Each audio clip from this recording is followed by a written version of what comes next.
আসসালামু আলাইকুম everyone, welcome to রিজিয়াস kitchen. আজকে আমি খুব সহজভাবে সিঙ্গারা বানিয়ে দেখাবো।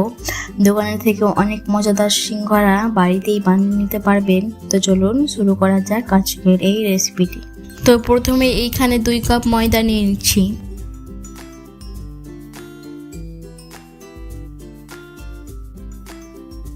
আর হাফ চা চামচ লবণ নিয়ে নিচ্ছি। আর নিয়ে নিচ্ছি হাফ চা চামচ কালো জিরা।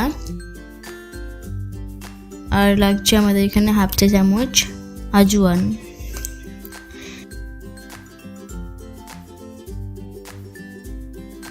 এবারে শুকনো উপকরণগুলি একসঙ্গে সব মিশিয়ে নিচ্ছি।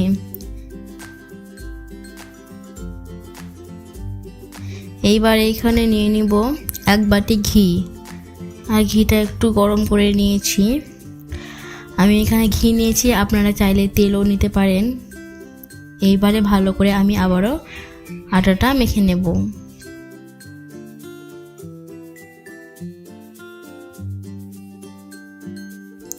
যখনই দেখবেন আটাটা হাতের মতো চাপলে মুঠো হয়ে যাচ্ছে, তার মানে আটাটা মাখানো হয়ে গিয়েছে। এইবারে জল দিয়ে শক্ত করে একটা ডো বানিয়ে নেব। আর অবশ্যই এখানে চেষ্টা করবেন হালকা কুসুম গরম জল নেওয়ার। তো এখানে আমার ডো বানানো হয়ে গিয়েছে। আর ডোটা দেখতে পাচ্ছেন শক্ত করে মেখেছি। এবারে আমি 30 মিনিট রেস্টে রেখে দেব। আর এই দিকে নিয়ে নিচ্ছি সিদ্ধ করা আলু। এইবারে আলুগুলোকে আমি হাত দিয়ে একটু ভেঙে নেব। আলুগুলো কিন্তু বেশি ম্যাশ করা যাবে না, হাত দিয়ে এভাবে ভেঙে নিলেই হয়ে যাবে।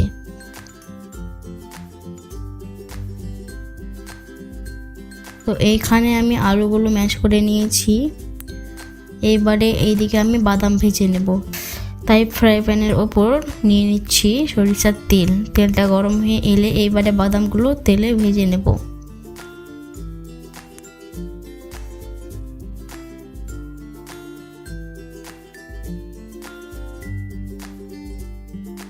তো এখানে আমার বাদামগুলো ভাজা হয়ে গিয়েছে। এবারে বাদামগুলো তেল ছাড়িয়ে তুলে নিচ্ছি।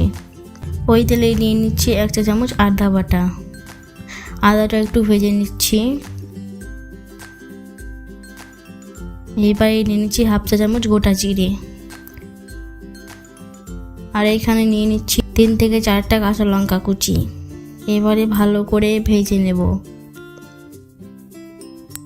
তো 20 থেকে 30 সেকেন্ড ভালো করে ভেজে নেওয়ার পর এখানে নিয়ে নিচ্ছি ম্যাশ করা আলুগুলো।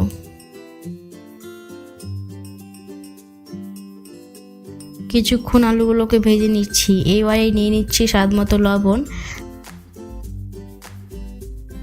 হাফ চা চামচ হলুদ গুঁড়ো, হাফ চা চামচ শুকনো লঙ্কার গুঁড়ো, হাফ চা চামচ সবজি মশলা, আর নিয়ে নিচ্ছি হাফ চা চামচ ধনে গুঁড়ো। এবারে ভালো করে আবারও আমি মশলার সঙ্গে আলুগুলোকে ভেজে নেব। তা আলুগুলো ভাজা হয়ে গিয়েছে। এইবারে দিয়ে দেব ভেজে রাখা বাদামগুলো।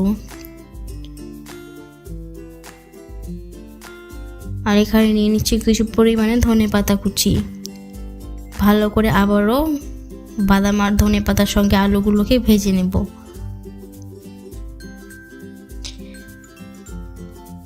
তো এখানে আমার আলুর পুরোটা হয়ে গিয়েছে। এইবারে সাইডে রেখে দেব। আর এইদিকে আমার 30 মিনিট হয়ে গিয়েছে। এইবারে ডোটাকে আমি আবার একটু মুথে নিচ্ছি। এইবারে লেচি কেটে গোল বলের মতন করে নেব। তো এই দেখুন গোল বলের মতন করে নিয়েছি। এইবারে রুটি বেলে নেব। রুটিটা কিন্তু খুব বেশি মোটা বা পাতলা করা যাবে না। আর রুটিটা কিন্তু লম্বা করে বেলে নিতে হবে, গোল করে বেলা যাবে না। তো আপনারা দেখতেই পাচ্ছেন লম্বা করে বেলে নিয়েছি। এবারে একটা ছুরি দিয়ে মাঝখানটা কেটে নেব। একটা লিচি থেকে কিন্তু 2টো করে সিঙ্গারা হবে।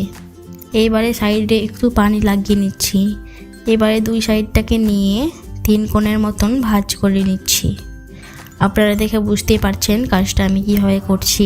এই দেখুন 3 কোণের মতন ভাঁজ করে নিয়েছি। এইবারে নিয়ে নিচ্ছি আলুর পুরটা। তো সাইডগুলোতে আমি আবারও পানি লাগিয়ে নিচ্ছি। এবারে পিছনের দিকটা একটু ভাঁজ করে নিচ্ছি। দিয়ে ওপরের ভাঁজটা নিয়ে আলতো হাতে চেপে দেব।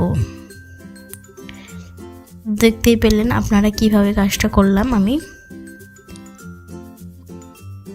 আর এই দেখুন কত সুন্দরভাবে একটা সিঙ্গারা বানিয়ে নিলাম।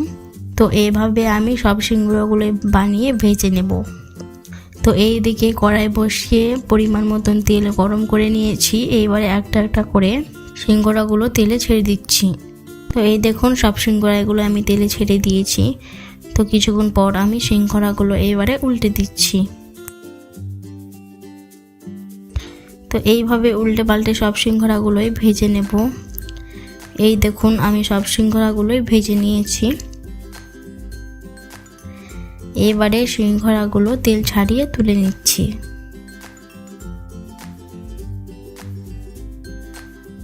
দেখুন কত সুন্দর হয়েছে সিঙ্গারাগুলো।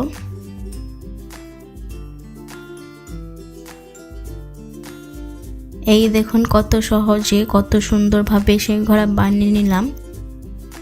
আর এই দেখুন সব সিঙ্গারাগুলোই কত সুন্দর হয়েছে। তো আপনাদের একটা আমি ভেঙে দেখাচ্ছি। এই দেখুন ভেতরটাও কত সুন্দর হয়েছে। আর আমার ভিডিওটি কেমন লেগেছে অবশ্যই কমেন্ট করে জানাবেন।